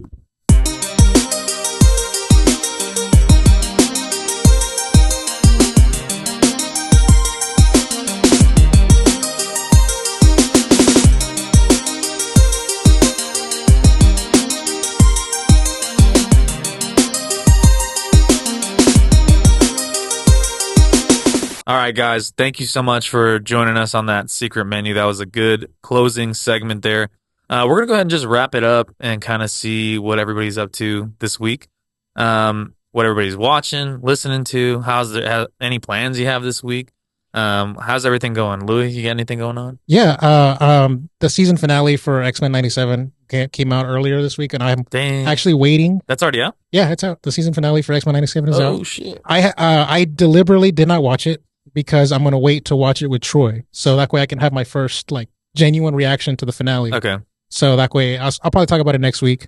Are you going to watch it on your crispy ass TV? Hell yeah. My crispy ass 77 4K TV. Damn, that boy got that 77-inch 4K TV. Hell yeah. Crazy. With true color like Dolby and all that fucking razzmatazz. Hell yeah. Oh my God. Yeah. HDR, all that. Whatever. Anyways. So, yeah, I'm going to be watching that. This new Fortnite's ending its season, so I'm gonna be playing some Fortnite, you know, because what's going on? I thought what's in it right now? Star Wars. Star Wars ended. The mini event ended. They're going to end the season, and the new season's going to be probably about like a post-apocalyptic Mad Max looking season. Okay. Yeah. With some Pirates of the Caribbean collaboration and stuff, and Metallica. Man, I haven't played Fortnite in a long time. Metallica's coming to Fortnite. Have they been on it before? No. What the hell? They have the Master of Puppets thing already, like where you can join in. And are they going to get their own concert experience? Yes, they are. Well, I don't know about that. I don't know about that, but they're going to get their skins. So. Really? Yeah. I want to just play as Lars then. Just fucking. Yeah. Just playing like a fucking rock star. So I got a question for you guys. So this is my first official panelist on the show. How do you think I did? I think you did fine. Yeah. I think you did good. Just fine. I'm sorry. Fine wasn't. That was.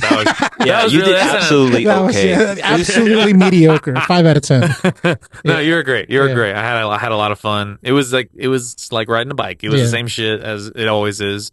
We've sat and talked across from each other. I don't know how many times. Yeah, a lot. And so I had a great time. What about you, Sam? What did you think? Yeah, dude, it felt really good. It felt natural. It's like we sit here and we talk about movies any other time we've done a podcast, and like sitting down for like the official recording of The Secret Stash, talking about film, which was something we touch on a lot here. It feels like right at home, like I said earlier. Yeah, dude, Yeah, I'm excited. I'm excited for the future of it, and I'm excited to have you here. And thanks, dude. Hell Secret yeah. Stash voice. Speaking of feeling like home, there's some music I want to talk about. Oh yeah, is it what you're jamming this week? Hell or what yeah. you've been listening to lately, or what's up? Hell yeah! As a matter of fact, on the way over, like I have I just play on my Bluetooth, my phone, car stereo, all that kind of stuff. I was listening to an oldie but a goodie. This is an album that came out back in the year 2000. Hell yeah, 2K. Yeah, and that is none other than Linkin Park's Hybrid Theory. Pull it out. There we go. Let me see. Oh, there we go. Slap it up there. Yeah. Is there a glare? Is there? There's got to be no glare. Yeah. But that being said, like the thing about this is like, okay, first off, actually no. The thing about this is what sucks is that I bought this literally this morning, and it's a new sealed copy, and I couldn't find it. I couldn't find it used. It kind of sucks. But since it's a new sealed copy, I can't open it. Actually, I have a CD player in my car stereo, and I couldn't fucking listen to it because I don't want to break the seal and possibly devalue it. Well, it's a great record. Yeah. Tell us what it means to you, like around that time when it came out. What you were listening to it as? I imagine 6th grader. Yeah. So, okay, like so, 12 years old. How did it make you feel when you first heard it? Like, what was that experience like? The first time hearing it was with my cousin Ivan. I think he showed it to me. He was like, he's older than you. Yeah, he's older. Like he was probably in high school at that time. Right? Yeah, he was. And it was like our first time listening to it, and it's weird because back in the day, I didn't really like albums. I like singles. Okay. So I don't think artists really made good albums back around then. that time. Yeah, around like those the 90s, those the late years, the late 90s. That kind of stuff. Like it felt like most. That makes sense because the pop star boy Christina Aguilera, NSYNC, that kind of stuff. Like Britney Spears. Makes sense because it's always made sense. Singles sell. Singles, yeah. They make a lot of money real quick. Yeah. So like this was like the first time where like I heard an album and I didn't skip any tracks, and I felt like every track on this track list was worthy of being a single. Damn. And I think I still hold to that, and I don't think there's very many albums that I can think of personally where you listen to cover without skipping oh, this song kind of sucks. Let me just next. It's really, and to be honest, that is very rare. And then because sometimes we categorize albums that are like what you're describing, like a Hybrid Theory, where it's no skips, but it'll really be like if it's a 10-song album, there's actually only like 6 actual hits in there. But people be like, and you know what? And that's a huge accomplishment already in its own. Like that's massive to have 6 like. Things bangers. Like that. But when you have a true no skips, when I can't honestly on the top of my head, it's hard to think of one right at the top of my head that's just no skips. Right. Really, for me, I can't even think of one. Like even like Usher's Confessions, I skip a couple of tracks. That kind of stuff. and you're like, that's a fucking legendary album. Yeah, that is. Yeah. So and that's kind of to my point is that like, it's a true no skipper. It's a legendary album. it's been out for 24 years now. Yeah, and I think it's still hits. It's timeless. It does hit, bro. It's a sound that is still like you listen to it and like how did they kind of come up with this? It's before its time for sure. Yeah, because yes, there was like hip hop fusion before, but they didn't like they weren't the band that was like, hey, look at us, we're fusing two different genres, and no, we're actually doing it good. Like they were actually out here. That's why Linkin Park. That's why the name of the album was actually called Hybrid Theory, because they're like a hybrid of like different, like the rap and the rock and like the new metal. But they're definitely like the artists that pull it off, like almost seamlessly. The most authentic. Well, you've got like Rock DMC, right? Like it's like that kind of thing is like a little bit more. Anthrax did it a long time ago with Public Enemy. Oh yeah, dude. I mean, especially like, dude, there's a lot of bands back there that like back in the day that did that shit, but like they're the ones that kind of put it to the forefront of the mainstream. I feel like shit, they had Jay-Z, bro. Yeah, they did. Especially, crazy. Collision Course was and that was crazy because you're I don't know, like the age of the rock star, that shit died in the fucking 90s. 2000s. That shit died, especially, and it was over in the 2000s. Like it became the pop star, the rapper. That's what it is. Those are the new rock stars. So to have a band like Linkin Park kind of be in that band that to fuse it all, and people would just. Linkin Park has got to be one of those bands that I don't think I've ever heard anybody really fucking talk shit about. I swear to God. Absolutely. I'm like, I don't. Like everyone likes to hate on Nickelback, but you know, I mean, and Nickelback, they got a couple. They got a couple good. But I'm saying like no one fucks with. Like Linkin Park. If I heard somebody being like shitting on Linkin Park, like one time I heard somebody shitting on ZZ Top, and I was like, y'all are fucking so stupid. This band is so good. You don't understand, but. I would understand because ZZ Top is also like a real different type of band, and maybe they're just older and blah blah blah. But Linkin Park, I don't think if I heard somebody talking shit, I would be like, "Are you crazy?" Like I feel like it wouldn't. Like it's just I don't ever hear anybody really talking any shit about Hybrid Theory or Linkin Park at all. And they've had like at least one bad album, I would say, but otherwise, but otherwise, it doesn't take away. Yeah, and also that bad album has still had good songs. Right. So, yeah. Right. But for me, like. That's what I'm thinking is like about this song is like it feels like this is like a mood. Like this whole entire album is like one mood, and each song kind of goes together and they kind of like in a seamless kind of way. And it just kind of if you want to feel like a little emo, if you want to feel like a little screamo, you know. Even with the cover art, it's such a staple in time. That's something I look at and I just think of. I see that on like dude, MSN Messenger boards. I see that on all these kind of like, man, that's such a precedent for everything that just kind of introduced me to the whole bunch of music that I love. Yeah. Shout out to Chester, R.I.P. Chester. R.I.P. Chester Bennington. That was a real cool time in music because I remember there was, when they were coming up, they were playing like the Warped Tour and stuff like that. And like later on in their lives with Chester, they were also playing Warped Tour right before I think he died for like the Warped Tour, kind of like the final run. So I think that's also like it's my biggest regret in life. You never went to Warped Tour? I never seen Linkin Park in concert. Oh damn! No, yeah, that's a huge thing. I mean, we all had multiple chances probably in our lives to go see. Yeah, they came to Dallas a couple of times. I never did, but they're kind of lightning in the bottle. Like that's never like that kind of. They invented they. I don't know if they invented it, but they kind of just like pioneered it. Definitely solidified pushed it to the forefront to mainstream popularity and I don't know. And what's kind of crazy is that Chester actually joined the band, like I want to say in '99, because the band like originally formed in '96, but not as Linkin Park, as a different name, and it was like a high school stinking fart. It was like high school friends that made a band and stuff like that, and then like one of them like kind of like left and wanted to do their own thing, and then they just auditioned and basically got Chester through recommendations to join the band, and that's how it became that. Yeah, he had such a voice, unique voice. Yeah, and the way they mixed it and recorded it made it sound even better. Like it sounded like 10 Chesters yelling at you. It was sick. Yeah, I can't even tell you like. Okay, when I'm looking at this track list, the only one that I have a problem with, and that's just because of the title. Like, you have a problem with it, or it's maybe just the one you just have to every pick song. At something. Every song is like a banger and like catchy and memorable, and like you don't skip. But there's one track I will say has the wrong name. Like there's a track number 4 is called Points of Authority. Can you tell me how it goes? I can't remember. Exactly. They do not say Points of Authority anywhere in the lyrics. That doesn't matter though. You don't Like, okay, you don't need to have because authority. Because point of authority, like when you say like One Step Closer or By Myself or In the End, yes, well, you can hear the chorus. Well, you can hear the chorus because of the name of the song, and that's fine. That's but you can't hear the chorus for Points of Authority. I know, but that's that, and then that's why they're doing it, because they don't have to. They're showing you that, hey, we can make a chorus based, like, we're gonna name the fucking song after the chorus, but we can also make songs that are a little more, maybe they're trying to send some sort of personal message in those songs where they're trying to be a little more poetic, or Points of Authority seems like more of a theme. It's more of a theme than an actual feeling, like metaphorical type shit. Like they're just trying to like more give off an emotion or something, as opposed to being so direct with the title and like being like. If I were to rename that song, I would like name it either "You Live What You Learned" or "Forfeit the Game." Like one of those would have worked better. My boy, the ghostwriter for because that's what they say a lot in the song. He ghostwriting for Drake.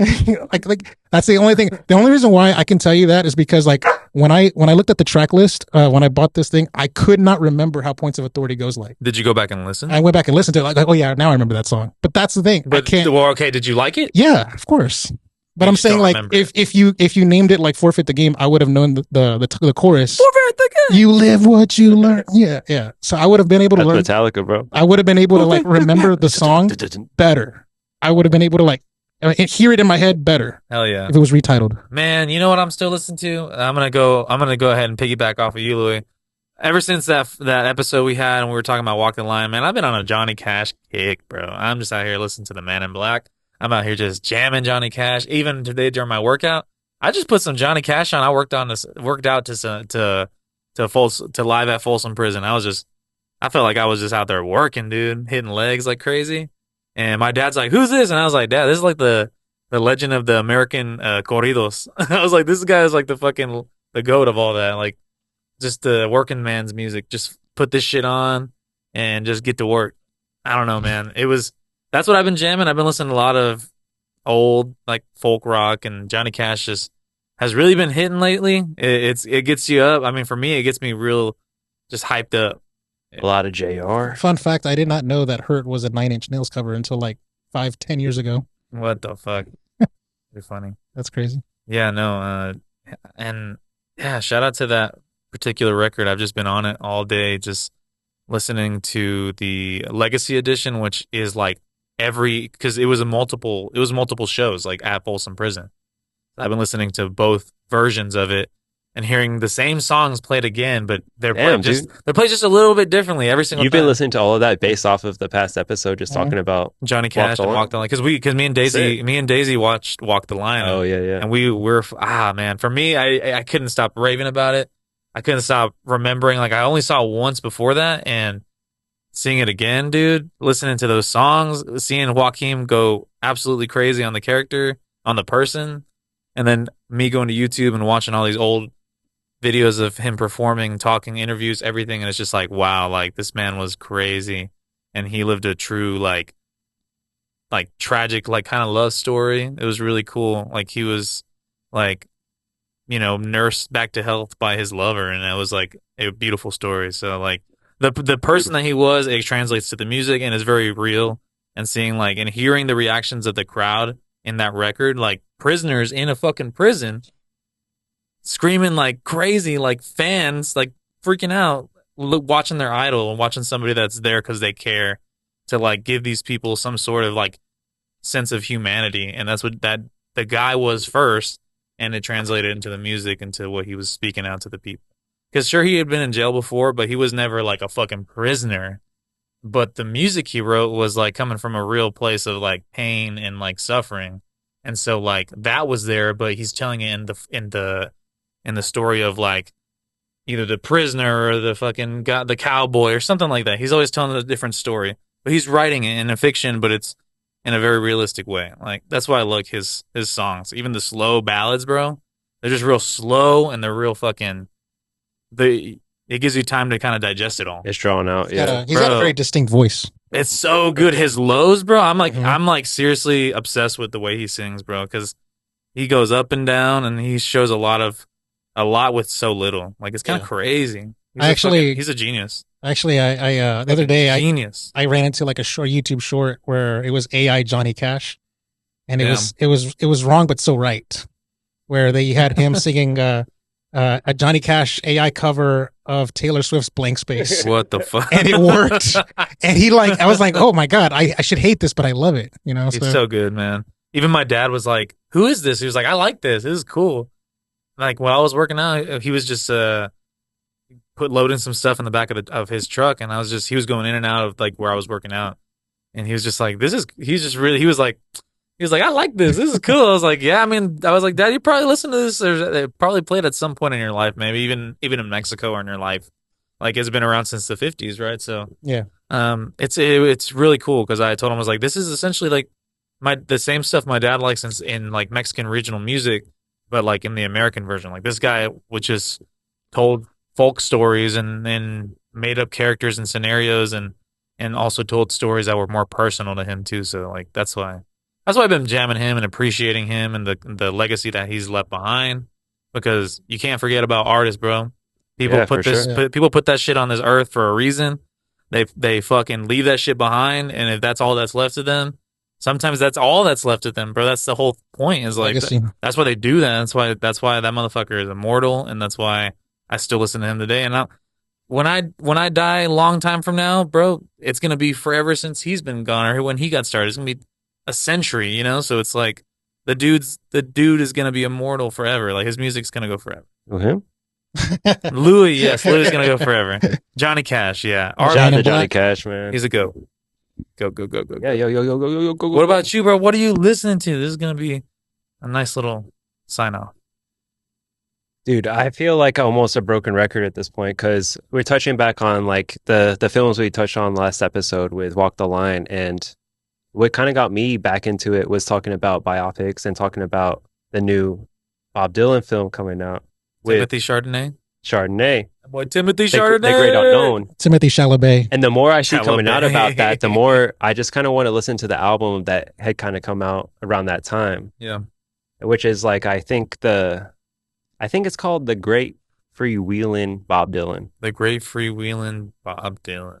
Gotta listen to that. So yeah, dude, I just kind of like to tap into that for the same thing. It's like you listen to that and you're almost transported into like a point in time where the recordings, they don't sound as crisp, but you can kind of hear like the click, like everything, bro. It's like it's being recorded and it's like it's the old folk shit. Yeah. And yeah, dude, just seeing that like in comparison with the shots that they're getting, especially filming it out in New York, it's really cool, man. Like this is a film I wasn't particularly excited for, but I don't know, seeing like but not even behind the scenes, I guess like the sneak peeks, like the fucking people, the shots that people are getting from the streets of that shit, and just like seeing that in comparison to like this album and like the feel it gives off is just like really cool.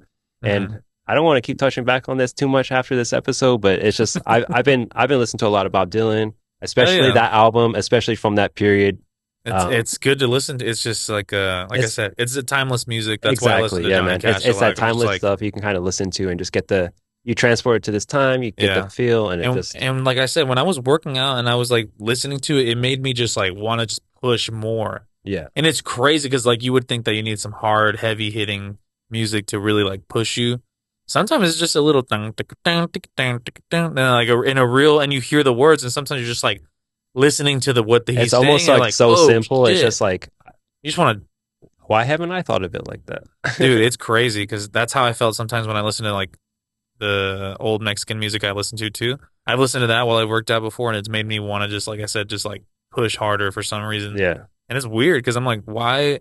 I almost like, and I'm blasting it too with the big speaker my dad has, and I'm just over here like, that's crazy that this shit really is like pushing me to do more. Yeah, dude, it's timeless. It just resonates with you. Like, even if you can't explain it, you can kind of relate to like just the feel of it more so than even like the topic of what they're talking about. So yeah, man, just bumping some old shit. It feels good. It does feel good to listen to old shit, man. Sometimes I feel like you got to be on the next new thing, and if you're not listening to the next cool thing, then blah blah. But and you know, at one point I think in my life I felt like that. Yeah. But now I find myself like enjoying what I love and rediscovering things in the past, because sometimes that happens to me, like where I fall onto some shit. I'm like, damn, I haven't listened to this in like 7-8 years. It's good to revisit. And it's great to revisit because I'm like, at one point that was what I was, and that's what I listened to. and I still enjoy it in certain capacities, right? But sometimes you get really drawn back into it. There's certain things that you just will always love, and so yeah, listening to old music is nice. Kind of just put yourself in a good mood. Like the other day, I was listening to what is this song that dun dun dun dun dun dun dun dun dun? Oh, from Guardians of the Galaxy. Come and get your love by what is that band? Fucking don't tell me. They're the best, bro. Red something? Redbone. Redbone. Yeah, you just said Red something. I was like, oh, Redbone. Yeah, they're incredible. And that song on a sunny day, bro, I put that thing on today because today was a nice, beautiful, sunny start to the day. Just put that shit on. And on the way to go work out, I put that on. It's like rocking out. Good feel good song. Old song, incredible masterpiece of a song. I was just jamming that and it put me in a great mood. Old music, man. Does it feel like old music has like better, more artistic merit than new music? Well, it's just nowadays bro, my recording software just dropped all their new shit and it's all AI stuff.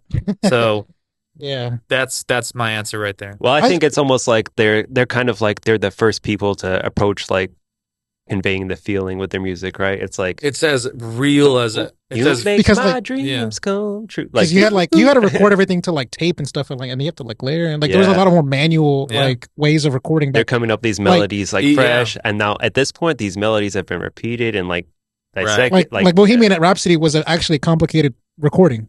Because there was so many tracks, and stuff like that. So, I mean, even my only experience recording on tape with my band's second album. That was kind of like a trip to me because we were recording on film and I'm like, this shit's expensive. First of all, it's not cheap, and we're over here recording like a 25-minute album, and it's like, damn, this is like, And anytime we would go back and redo a take, I'm like, are we good? Like I would keep telling our producer, like, Randall, are we good? Because I'm like, I don't like if we have to just run out of tape. Like I don't want to run out of tape, and then if we're gonna have to buy another reel, like blah blah. But yeah, even and that was a simple 5-track album. I can't imagine back in the day, like producers having to like have so much film. But then again, it was more accessible back then, so I don't know. Well, it's like because it feels like in my head, like when you record something old back in the day, you had limitations, right? And software, and you have like 15 tracks and stuff like that. Right. Like, I think like that's part of one of the things is like since there's more people are producing, and more accessibility. Yeah, dude. There's like the lower barrier to entry. Yeah. So maybe I don't know. Maybe art is actually like good musical art. At least it's hard to do. It's being diluted a little bit, I think. And that's why I have this show for me, because in the sense that I want to release my music. That song we opened up with in the show at the beginning, that's a song that, like I said, it wasn't even released. It hasn't even been exported. It's on this app that I made this song on like 5-6 years ago. And that's what I'm saying. Like creating music is, like you said, what did you say? Barrier to entry. Barrier to entry is very right. It's right there. Like you got the iPad. Remember, like 10 years ago, you were on the iPad GarageBand. Yeah, as soon as I had the iPad, I was trying to record my first album on there, and I did with my very first full length album. I did it all on a freaking iPad. It was crazy.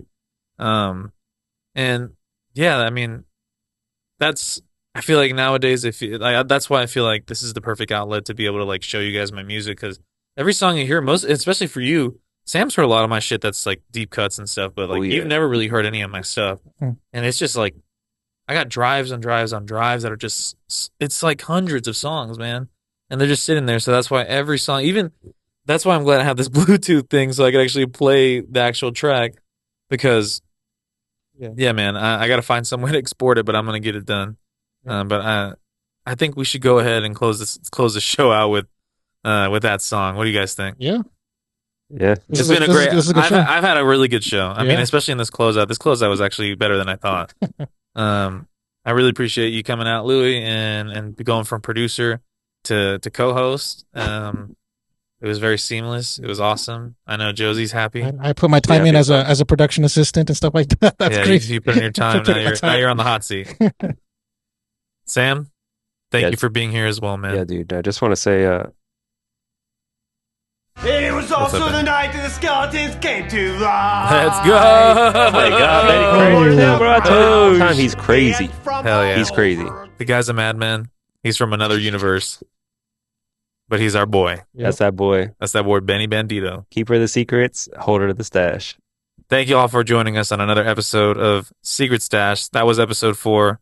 We'll see you guys at episode 5. Thank you so much. Thank you, Louis. Thank you, Sam. Thank you, Benny. Thank you to our studio audience. We love y'all. Good night. Peace.